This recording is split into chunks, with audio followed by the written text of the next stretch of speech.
941ပုံမှန်ကွယ်1အရ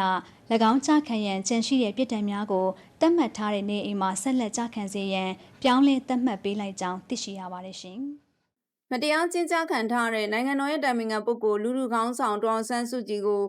အကျဉ်းထောင်ကနေနေအိမ်အကျယ်ချုပ်ကိုပြောင်းလဲလိုက်တယ်လို့ရွေးတူအစိုးရကမနေ့ကညပိုင်းမှာကြေညာပါတယ်။အာဏာသိမ်းစစ်တပ်ကအသက်82နှစ်အရွယ်လူထုခေါင်းဆောင်ဒေါ်အောင်ဆန်းစုကြည်ကိုပုံမှန်10ခုကျော်နဲ့ထောင်ဒဏ်33နှစ်ကို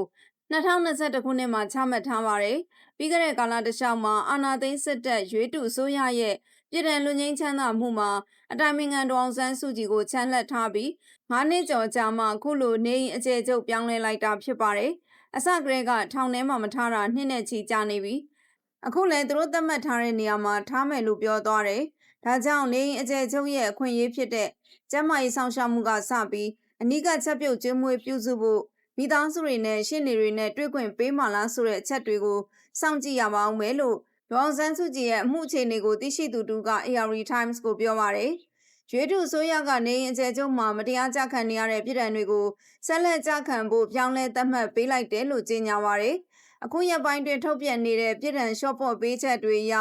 အတိုင်ပင်ခံပုဂ္ဂိုလ်ဒေါ်အောင်ဆန်းစုကြည်မှာမတရားပြည်ထံ20နီးပါးကြန့်ရှိနေပါသေးတယ်။ဒေါ်အောင်ဆန်းစုကြည်ကိုနေအကျယ်ချုပ်နဲ့ထားရဲဆိုပြီးသတင်းတွေရေးသားဖော်ပြနေတဲ့ဆိုပေမဲ့စစ်တပ်ရဲ့ဝါဒဖြန့်သတင်းစာမှာတော့အကျဉ်းချတဲ့နေရာကိုပြောင်းလဲသတ်မှတ်ကြောင်းသာဖော်ပြထားပါတယ်